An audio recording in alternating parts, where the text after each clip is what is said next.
Well, good afternoon. My name is Kyle Roberts, and I am the Executive Director of the Congregational Library and Archives.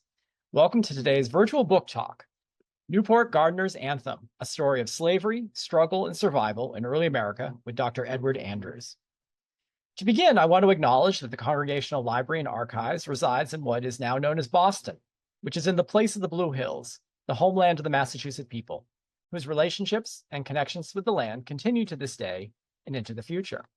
For those of you joining us for the first time, the Congregational Library and Archives is an independent research library. Established in 1853, the CLA's mission is to foster a deeper understanding of the spiritual, intellectual, cultural, and civic dimensions of the Congregational story and its ongoing relevance in the 21st.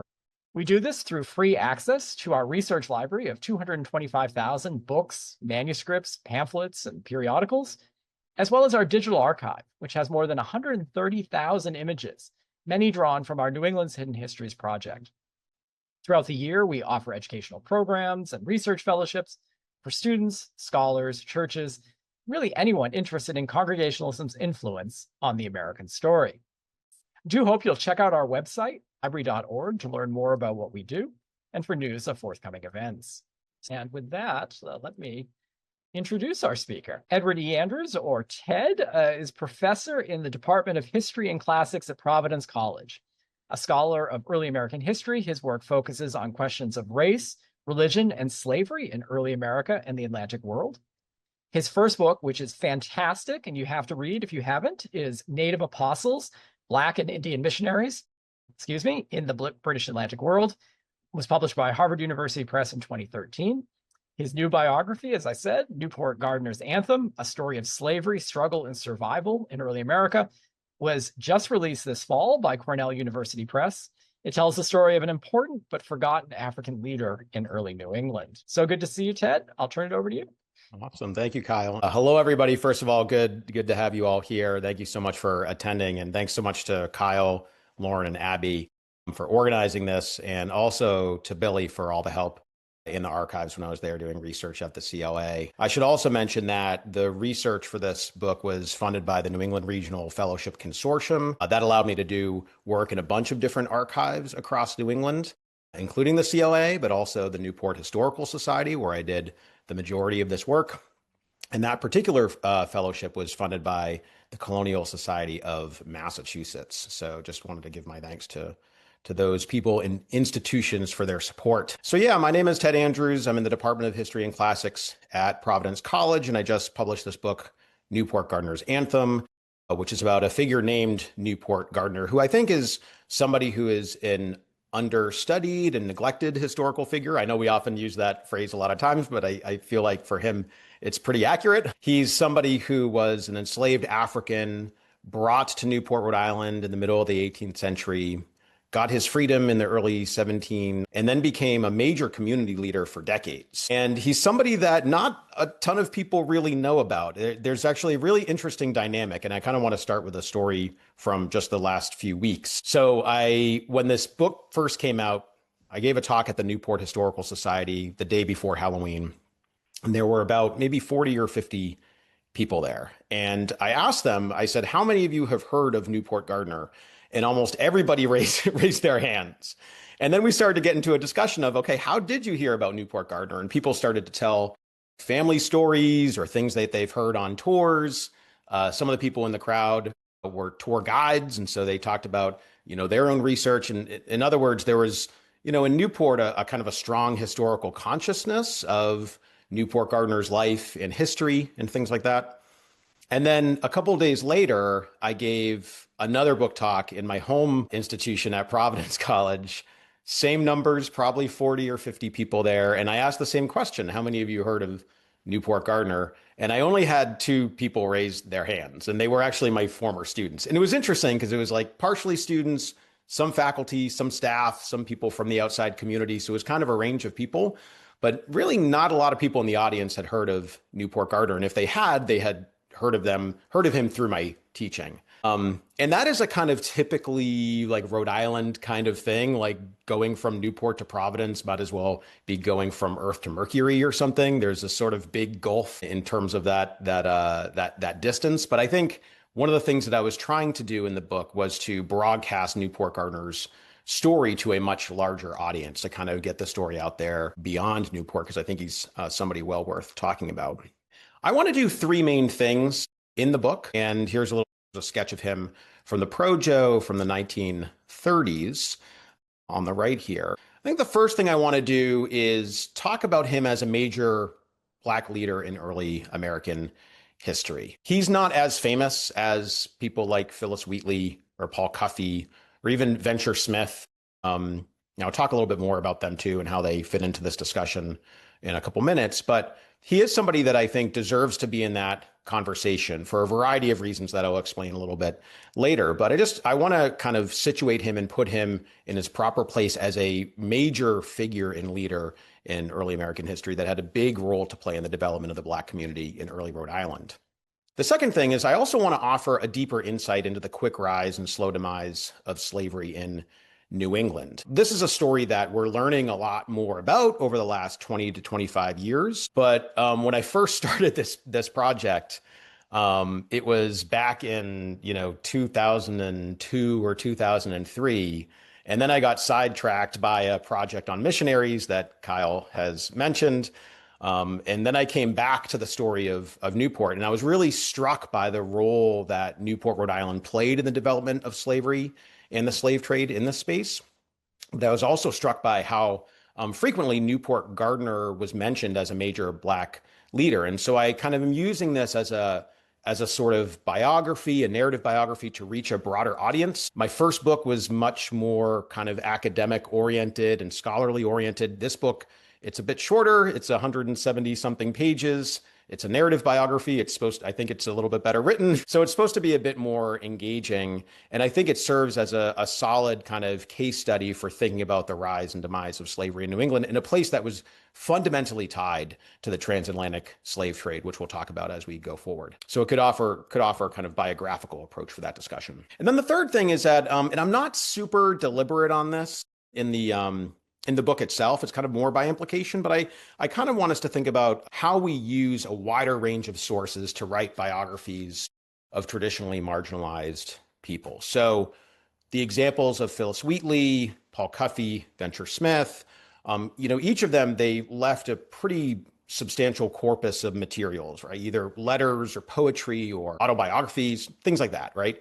We don't have that for Newport Gardner, right? We don't have a stack of letters that's like a smoking gun. We don't have a journal or a diary to rely upon. And so at the outset, you'd think, well, we're at a loss. But actually, Newport Gardner appears all throughout the historical record in a wide variety of ways. So he appears in like town histories and in newspaper advertisements. His name and his family are found all throughout church records, town records, census information, demographic information, things like that. And then also the really rich records of the African benevolent societies that he was very much intimately involved in. And so even though there's not one kind of central source we can use to tell his life and to tell his story, there are a wide variety of things that we can use to sort of make this a little bit clearer. So these are the three things that I'm trying to do in the book. Him as a leader, a case study or an example of the rise and fall of slavery in New England, and then thinking a little bit about how we can use these sources in different ways. Now, I know a lot of people on the Zoom are going to be scholars who are familiar with this. Some people might be public historians or members of the public who may have heard some of these stories, but I do want to set up a little bit of context for the world that Newport Gardner was living in at this time. And most of this takes place in Newport, Rhode Island. In fact, one of the ways I kind of framed the book a little bit is a story of two Newports. It's a story of Newport Gardner and his experiences, but also the rise and fall of slavery in Newport, Rhode Island, which was intimately tied to the transatlantic slave trade.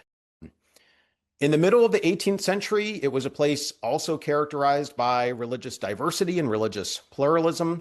You can sort of see this in the map here, the little inset, if I zoom in, as a place in southern Rhode Island. It was a major hub, a kind of magnet for different religious groups that were coming to experience separation of church and space, or church and state in Rhode Island. So we have Trinity Church, we have multiple congregational meeting houses, Baptist meeting houses, Friends, who are the Quakers, Unitas Fratrum, who are Moravians. We have a Jewish synagogue. So it is a kind of religious marketplace in the middle of the 18th century, a place with a very kind of vibrant religious landscape. But it's also a place that is becoming intimately tied into the transatlantic slave trade over the course of the 18th century.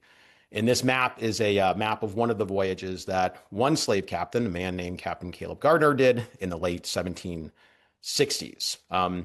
Slave trading was not the only operation in Newport. They were getting involved in spermaceti candles and chocolate making and all these other things. But one scholar has called slavery and the slave trade the first wheel of commerce. It was fundamental to their economy and to their development as a major seaport. And in fact, Newport, Rhode Island, by the time we get to the eve of the revolution, it's one of the top 5 cities in terms of population behind Boston, Philadelphia, New York, and Charlestown. It is a really major urban seaport that is increasingly tied to the transatlantic world through the slave trade, right? And so it's a very, very kind of increasingly Atlantic world oriented maritime seaport, right? We used to think of slave trading and slavery as Southern institutions, right? But we found a lot more lately, the last few decades, the role of New Englanders in the slave trade, and particularly Rhode Islanders. Virginia, for example, during this period of 1700 to 1775, launched around 5 slave voyages carrying over 1,000 enslaved Africans. North and South Carolina combined 30 slave voyages carrying around 5,000 enslaved Africans. In Rhode Island, they conducted 514 voyages, carrying about 60,000 enslaved Africans. This had a major impact on the development of Newport's economy and the regional economy as well. So there were a lot of Africans who were coming into Newport and then heading as enslaved Africans into the western side of the Narragansett and some of those plantation spaces. But there's also the development of an urban kind of slavery system in Newport throughout the course of the 18th century. In fact, almost 1 in 5 people living in Newport in the middle of the 18th century were enslaved Africans. So Newport, Rhode Island kind of became the slave capital of early New England, which had profound impact on a wide range of people. One of those people was a man named Occramer Marycoo, aka Newport Gardner. He was a young boy, somewhere around the age of 10 to 14 or so. If you look on the Wikipedia page, by the way, there is some stuff about him online, and you will find some online blogs or Wikipedia where they're kind of definitive dates for his life. We do have a definitive date for his death in 1826, which we'll talk about, but I'm not 100% sure when he was born. I think a lot of the research that I have done has kind of muddied the water a little bit, but I think we know that he's born around 1750. He's most likely taken from somewhere along the Gold Coast, maybe Cape Coast Castle or Anamabo, and eventually is enslaved to one of Newport's biggest slave traders, who's a man named Caleb Gardner. Caleb Gardner changes his name from Occramer Marycoo to Newport Gardner, which was a very common power play in the system of slavery to try to demonstrate power over newly enslaved peoples. At the time, this is in the early 1760s, Caleb Gardner is probably in his late 20s and early 30s, and he's an aspiring slave trader. So he's somebody who's getting into the business of the slave trade, but over the course of the next few decades becomes increasingly invested in it. And even after the American Revolution, when the state of Rhode Island says slave trading is illegal, and when Rhode Islanders start to turn against the slave trade, he's somebody who doubles down on the slave trade. And so he's someone that ends up involved in the movement of thousands of enslaved Africans in a period where in Rhode Island, there's an increasing attack on it over time. So that's one of the tensions in my story too, is this relationship with Caleb Gardner, who ends up becoming one of the biggest slave traders in Rhode Island history. We don't know that much about Newport Gardner during the colonial and revolutionary period. So for the first kind of chapter and a half, I'm trying to set up the big picture of his life and his experiences, what the world that he inhabited would have looked like. But we do know that in 1791, he wins his freedom thanks to a lucky lottery ticket. And in fact, it's in the 1780s and the 1790s that we start to see him enter the archival record in a much more robust way. So we'll talk about the lottery ticket in a second, because that's actually a really interesting story. In the ensuing years, he becomes a major community leader in Black benevolent societies. So These were kind of mutual aid organizations to help the free Black community navigate freedom in an age of emancipation. And he becomes a secretary in these organizations, writing letters, keeping the records, tracking down people who are missing dues, and then eventually becomes the president of one of them as well. And so he's a critical force in the development of these societies as they evolve over the course of the late 18th and early 19th centuries. He's also a very dedicated Christian. He becomes a Christian leader. He's a sexton and a deacon and eventually a founder of Newport's first Black church. So he's a major kind of figure in the religious landscape of Newport over the course of several decades. He's also a music instructor and a published composer as well. So there's a strong kind of musical component to his life and experiences. He's an entrepreneur.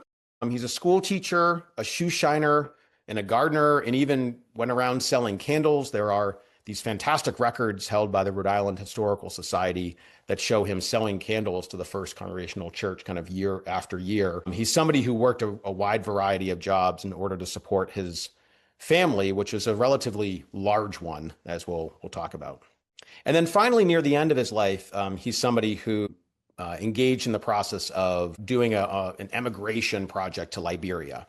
And this is actually kind of how I start the book. I start the book with a moment where they're preparing in Boston for this trip, because it's just kind of like really important and significant moment where a lot of the key elements of his life, the community activism, the religious dimensions, African immigration and music, they all kind of tie together. But he's somebody who is very interested in the use of African immigration as a solution to some of the problems that formerly enslaved people were facing in early America.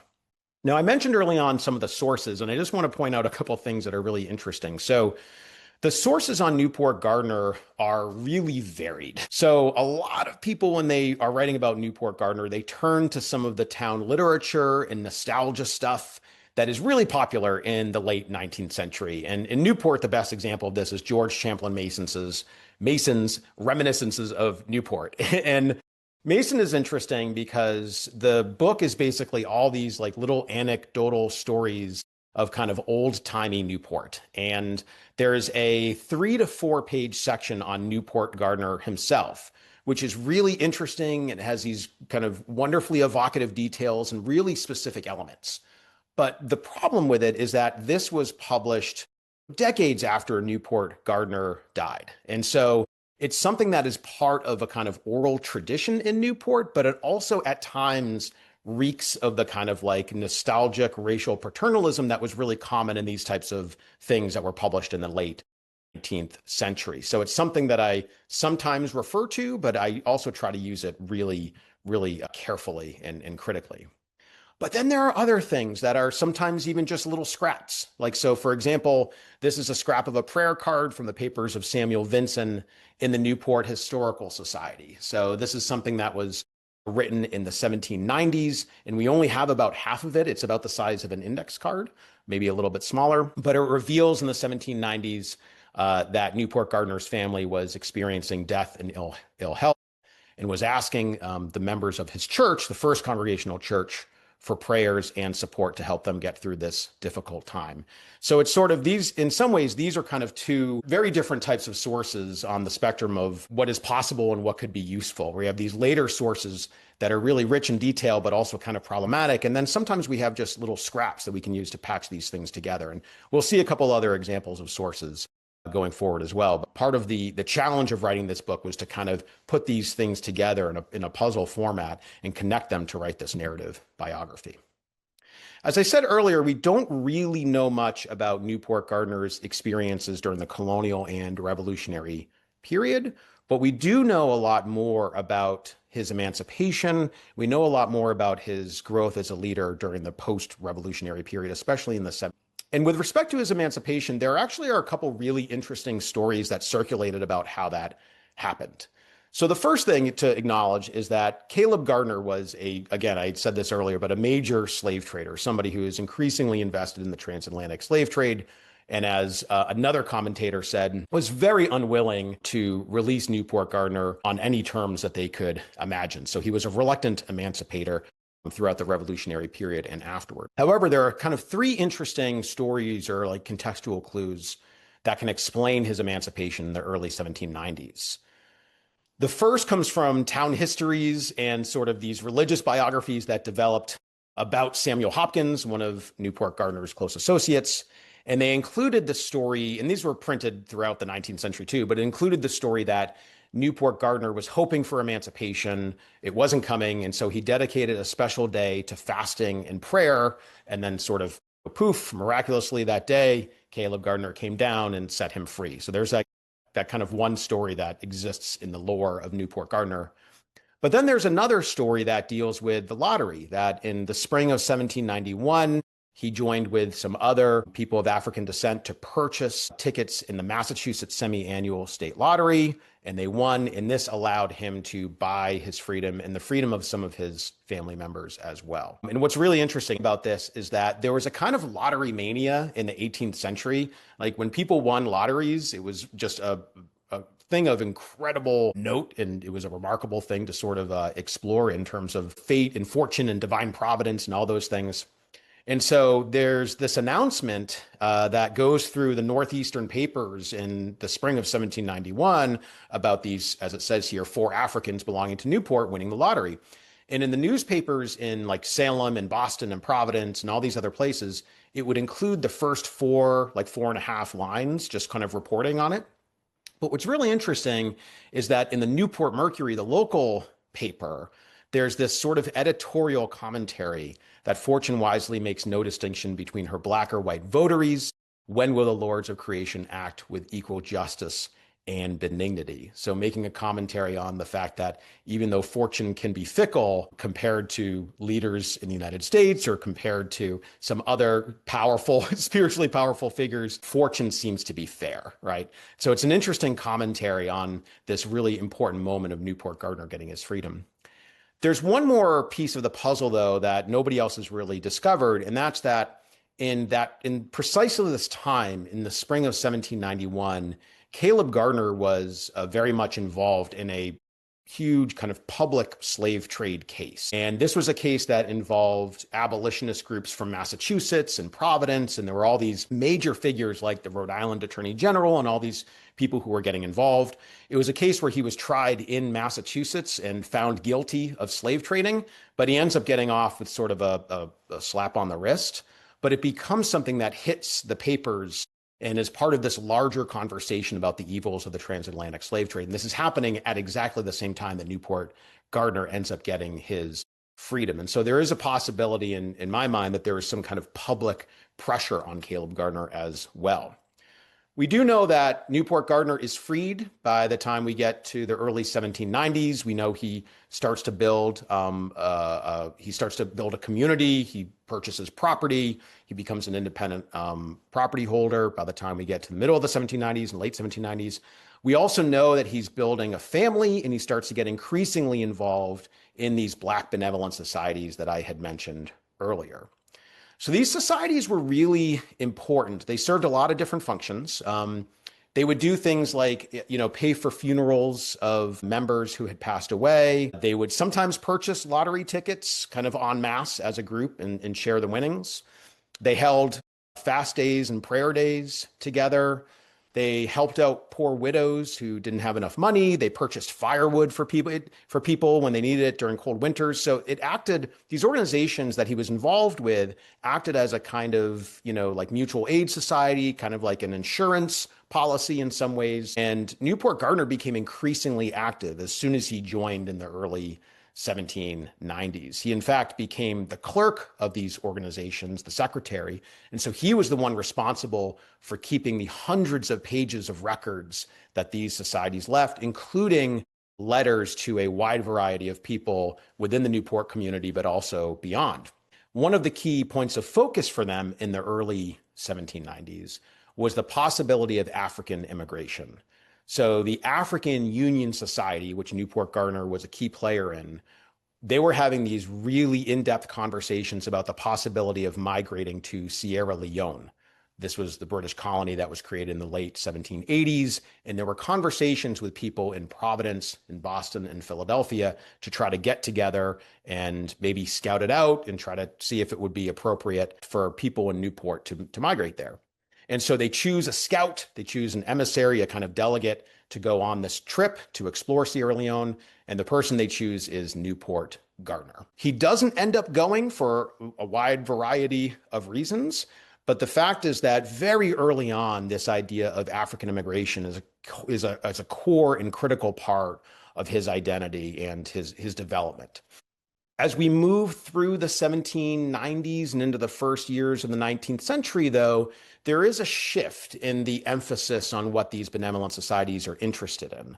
And one of the big things that happens is that in 1808, there's a new organization called the African Benevolent Society, and they form a school. And Newport Gardner becomes not only the president of the African Benevolent Society, but also one of the teachers in this school. So there's an interesting dynamic where there's less of a focus on, for a moment, less of a focus on African immigration and more of a focus on education as a solution to some of the problems that the free Black population was facing in the early Republic.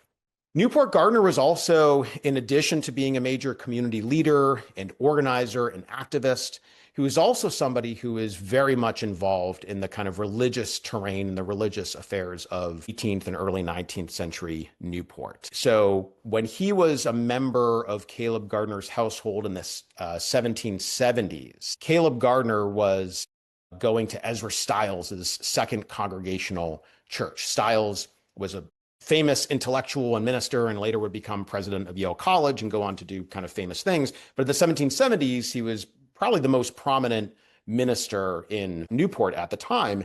And Ezra Stiles' diary shows that he visited Caleb Gardner's house quite a bit during this time. So I sort of write about the possibility of kind of personal instruction. There's also a high possibility that Newport Gardner went to, attended, or at the very least heard of a big religious revival that was led by a woman named Sarah Osborne in the middle of the 70s.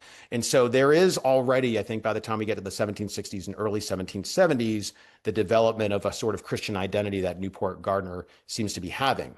But the big shift happens in the post-revolutionary period in the 1780s when he joins Newport's first Congregational church, which was headed by a man named Samuel Hopkins. And there's a little sketch I found in the records of the First Congregational Church at the Newport Historical Society that you can see here on the left. Newport Gardner became a close associate of Samuel Hopkins. Hopkins was not only a controversial theologian, but he was also very much a very public anti-slavery activist. And the First Congregational Church became a kind of institutional home for Newport Gardner's family. In fact, I tracked the baptisms that happened in the 1780s for the First Congregational Church, and I found that a quarter of all the baptisms in that church were just from Newport Gardner's. So there's a very close association there. When Samuel Hopkins published his theological system of doctrines in the early 1790s, Newport Gardner was one of the people who subscribed to that book, to that kind of theological tract, right? But Gardner was also an institution builder. When he was a member of the First Congregational Church, he was a sexton and he was a deacon. But as he moves throughout his life in the early 19th century, after Samuel Hopkins dies and there are these new ministers and all sorts of controversies in the church, he decides to build his own church. And this is happening in 1823, 1824. The image that you see here is a church that was built later, but the congregation was actually formed towards the end of 1823 into the spring of 1824. And the first meeting, as I say in the slide here, was held at Newport Gardner's home on Pope Street.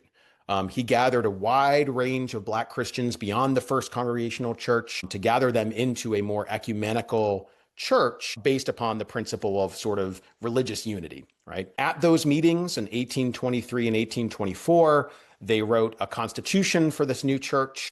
They established the basic principles of the new church, and they even wrote the church's articles of faith, which were the kind of theological, kind of foundational principles of the church. And the person to write those articles of faith was Newport Gardner himself. And so he's not the minister, right? He's going to be the primary deacon in the church, but he's the one who's doing the work. He's doing the organizational work. He's doing the legwork. He's developing the theological principles upon which the church would be built. And he ends up being a major founder and figure for Newport's Black Christian community. He's also a musician, and this is a kind of a screen grab from a passenger manifest from the American Colonization Society. When he eventually goes to Liberia, it's funded by the American Colonization Society. And one of the things that they did was keep meticulous records of who went to Liberia and what their occupations were, what remarks there were about them, where they were from, and things like that. And so here we have his age, some of the other members of his family, but also his occupation. He's the only one that I've found in the records of the American Colonization Society that is listed as a musician, which is really interesting. Newport Gardner was a music teacher for several years in Newport, Rhode Island. He's also a published composer who had composed some kind of country tunes that were published in 1803. I should say, too, there is some kind of musicologist debate about his about some of his work. There were some earlier claims in the 1970s that he was one of the first people of African descent to publish Western style music, but it's not entirely clear whether that's the case or not. But we do know that he is very much a trained violinist. He's somebody who's teaching music, and then he's also composing a lot of songs as well. The song that I start the book with is the song called Promise Anthem, which is a kind of triumphal song about the return to Africa by Gardner that's kind of paralleling the African immigrants to Moses and the Exodus. So there's a development of this idea, a kind of Old Testament, and then also there's a little bit of New Testament language in there as well, as this kind of triumphal kind of moment, right? And so Newport Gardner leads a group of probably 36 free Black Rhode Islanders up to Boston in late 1825. They have a bunch of different celebrations with different churches and congregations. And one of them is at Park Street Church, where they sing this celebratory song. They collect a bunch of money. They have all these other church goers and ministers kind of come to celebrate them. It's really interesting because like Park Street Church was known as a kind of reformist type of church. In the book, I talk about some of the other things that Park Street was doing. And so Newport Gardner's migration was part of this in a kind of long line of reform and emigration movements. And then one of the last things that Newport Gardner does before leaving Boston to Liberia is he writes a letter back to Newport. We don't have a lot of his personal letters. There are only a couple, but this one is particularly interesting for three main reasons. The first one is kind of that middle chunk down kind of in the, 2/3 of the way down or so, where he's talking about people coming to gather to sort of celebrate before they leave for Liberia. But this particular celebration, because they had multiple ones over multiple days, because of rain, only a few attended.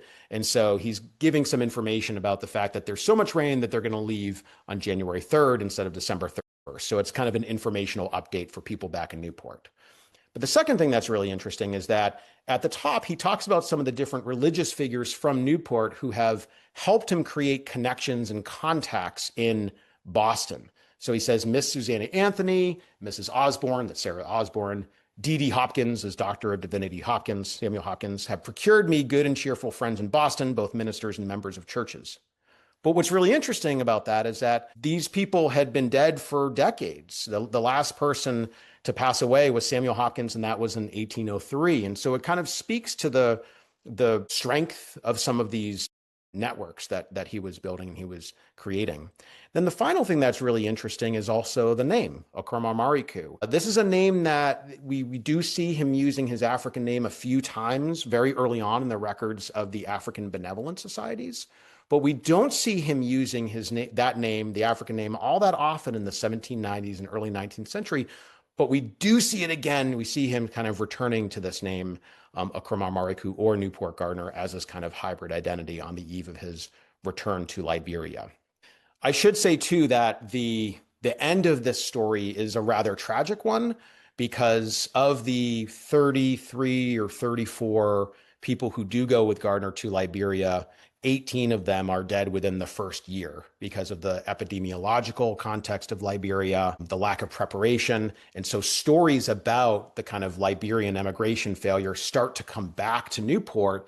And then Newport Gardner's name gets invoked as kind of critique of the colonization effort, right? To the point where by the time we get to the late 1820s, these figures like David Walker are publishing out of Boston and really criticizing the colonization movement and the mistakes that they had made. So I know I went through this really, really quickly, so I'll take some time for questions here. But Newport Gardner, I think, is a fascinating person who did a lot of different things in terms of community activism, musical developments, Christian and religious leadership, and also African immigration. And he's somebody who I think is a neglected figure in early American history, but he's somebody who I think also has a very interesting story to share. Thank you, and I'll take questions. Thanks so much, Ted. And while the questions are rolling in already, let me start with maybe a tougher question. But you laid it out in the final line of your introduction says that this is a book about an African struggle for American freedom, his attempt to create a community in this new world, and his heart-wrenching decision to leave it. That phrase, American freedom, I really want to hear you talk a little bit more about was there an American freedom for him? And if he had not passed in Liberia, do we imagine that he might have come back? And I know we can't quite do the counterfactuals because we don't know it, but is this ultimately a success or is it a failure? Is it a failure of America to provide the freedom that he needed?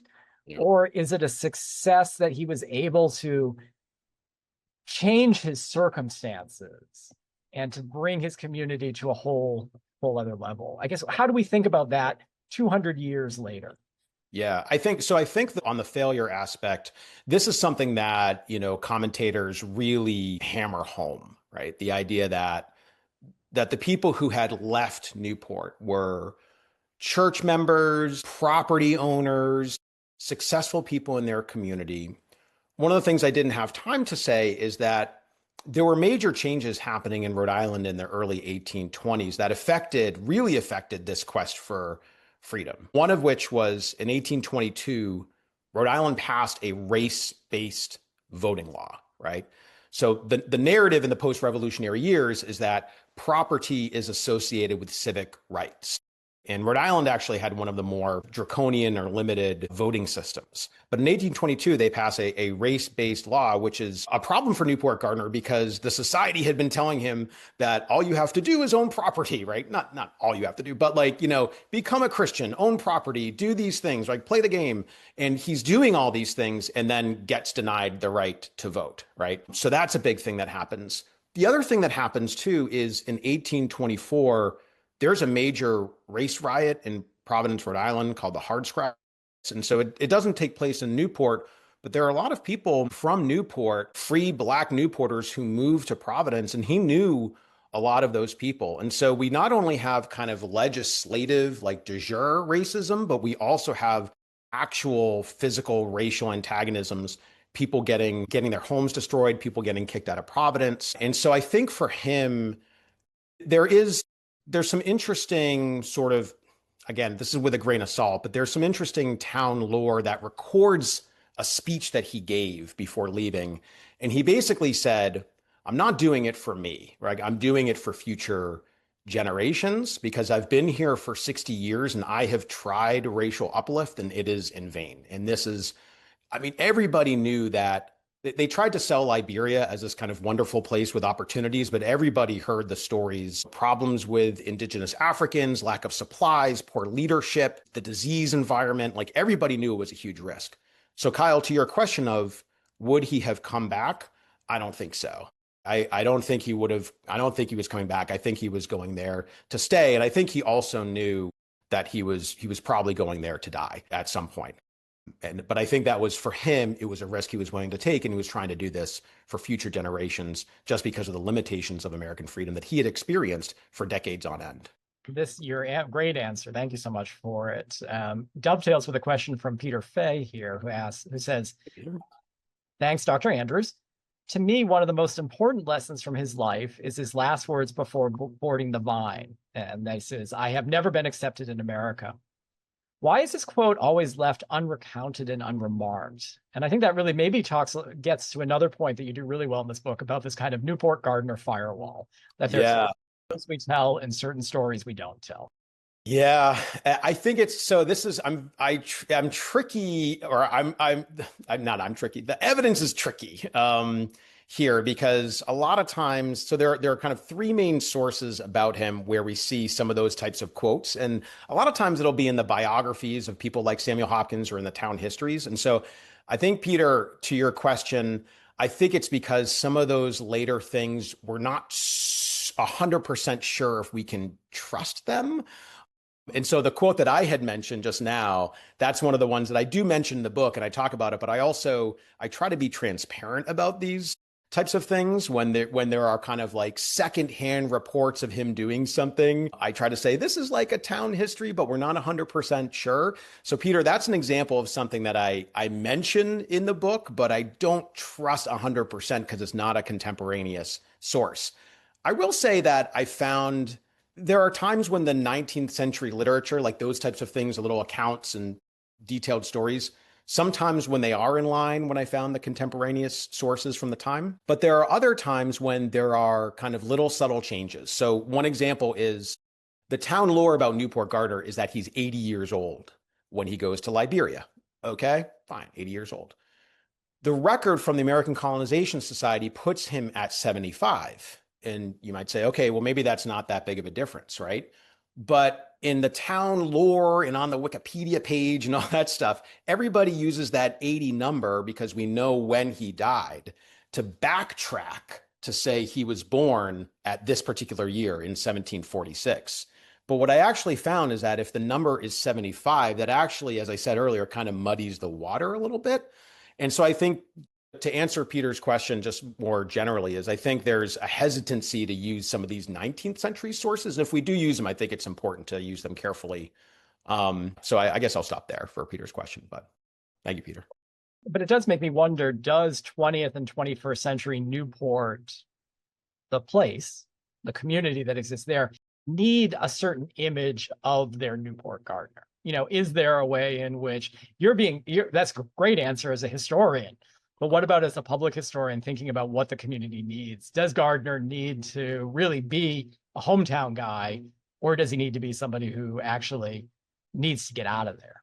Yeah, I think that's a really great question. And I think I don't really know exactly what the town of Newport needs. I think the town of Newport needs truth in what happened. I think that's probably the most important thing. And I think I will say, and when I started this presentation talking about people raising their hands and everybody had heard about Newport Gardner, you know, people in Newport have done a much better job wrestling with this history. I mean, there's going to be a Center for Black History that's built, and it's going to be opening in June of next year.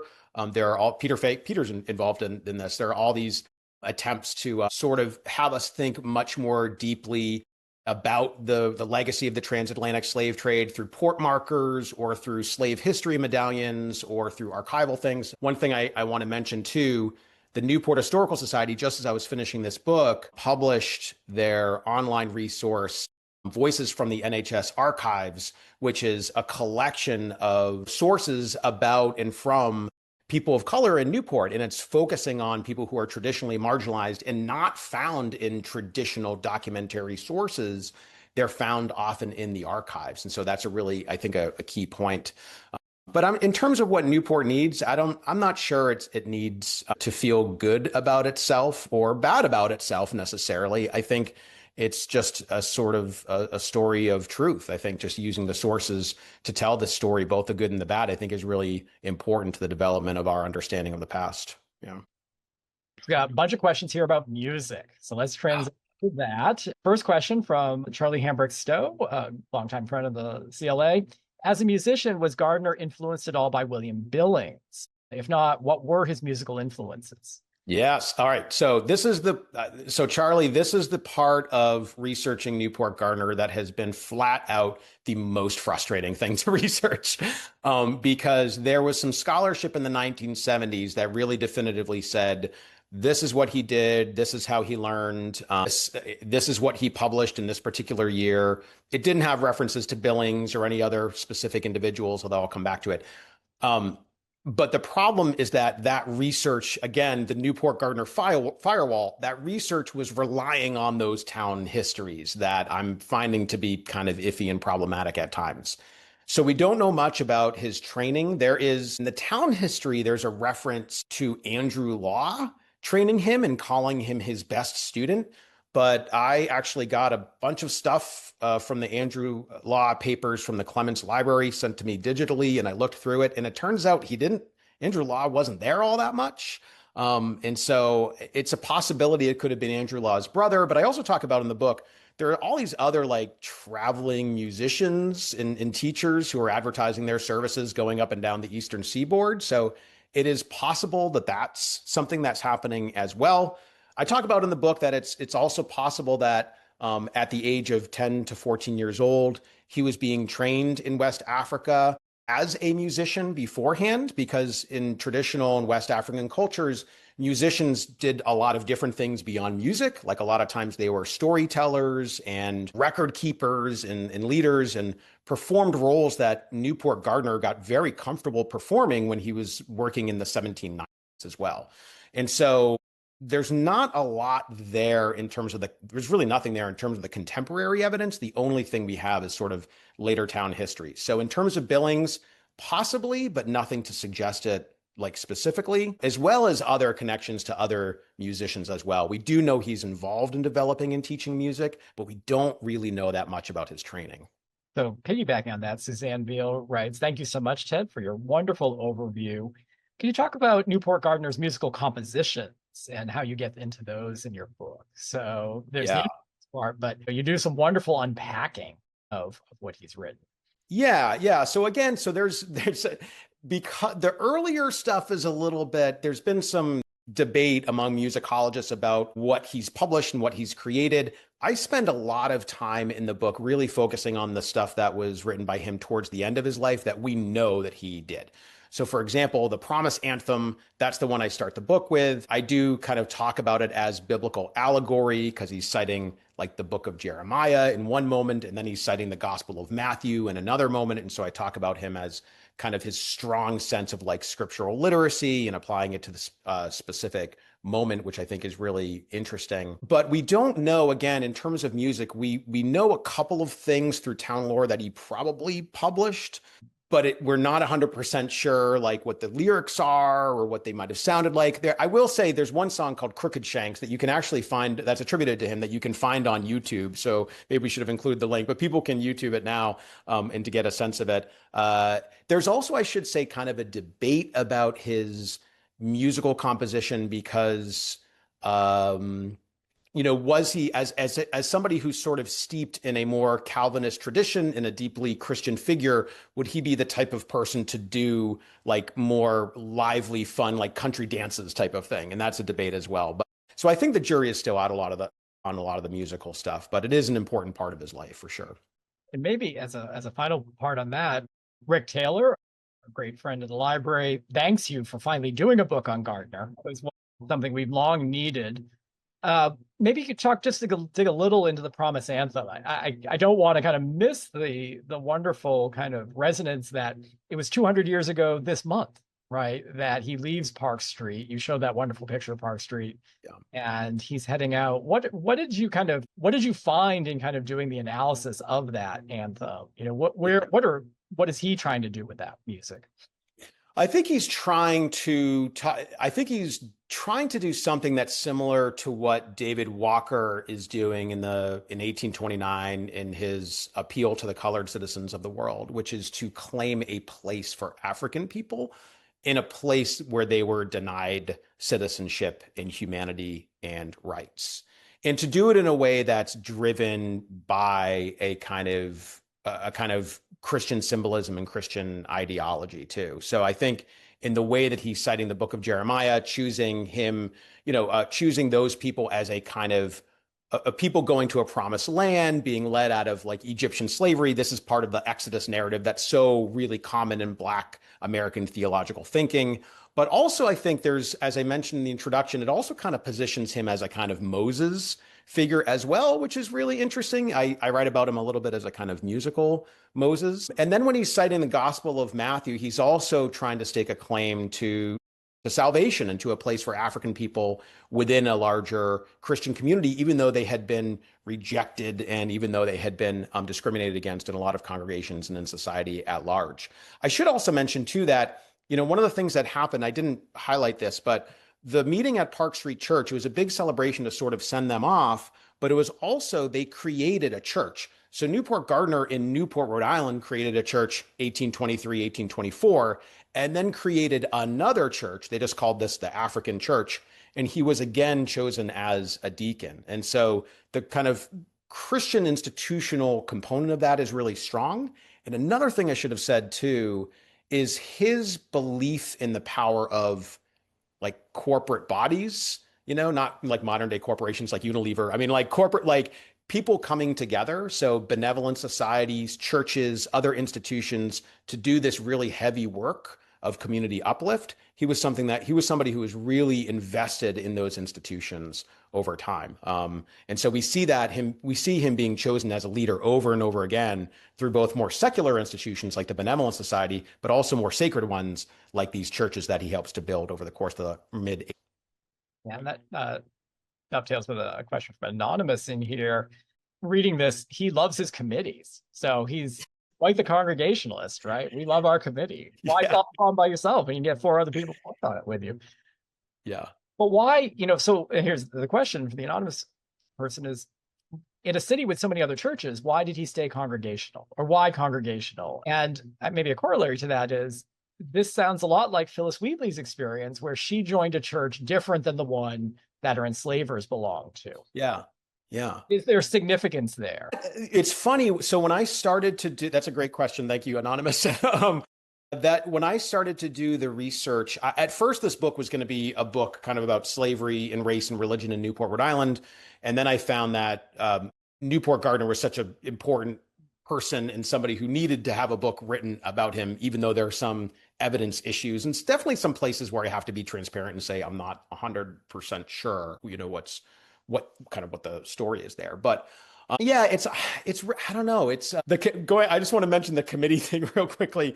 You get a sense of his frustration. He's so involved in these organizations, and all of us have been on committees and all of us have like sent emails. And there are so many times when I'm reading his work and he's trying to track people down who didn't pay dues, or he's trying to organize people, or they decided to have a meeting of the Benevolent Society on this Thursday night, but nobody showed up. And so now you have to find people for missing things. I mean,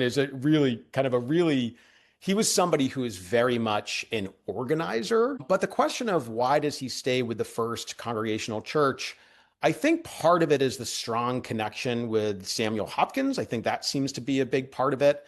I think the fact that he's steeped in this tradition for decades, he's part of the ritualistic community for decades. But one of the problems, and Richard Bowles has written about this in his book, one of the problems though is that as we move through the 1820s, Black congregants are still sitting in galleries and they're still being physically segregated. And there's actually this one particular moment where the First Congregational Church was putting together like a singing program. And you look at the people who were on the committee for the singing program, and Newport Gardner's not on there, right? And so there's no, again, smoking gun source to say why not. But your face kind of said it all. He's a music teacher. He's an established musician. He's a composer. Why not have him on the committee? So that I talk about that as also a kind of slight or a critique. But when he forms his own church, what's kind of interesting is he's moving in a much more kind of universal or ecumenical direction, trying to create a church for people of color in Newport. But when he writes the articles of faith for that new church, one of the articles says something that the other congregational articles didn't say. And that is a kind of freedom of conscience clause, that you can do what you want with respect to ritual and practice. And we're not going to criticize one another for that. We're going to come together. We have a couple of core beliefs about the Trinity and about salvation and about Abraham's role and all that stuff. But when it comes to the specifics of ritual, you can kind of do what you want, which I think is really, it's an interesting point based upon the idea of kind of Black Christian unity in the early 1820s. We got a fantastic final question here from Anne Marycoo. Anne writes, I love the discussion of community and networks. Sounds like between his religious community and cultural community, he had his own 18th or 19th century version of LinkedIn. To how important this was for him in navigating this world, because I think you've named a lot of people, right, that he's connected with. And what is that importance of connectivity and network?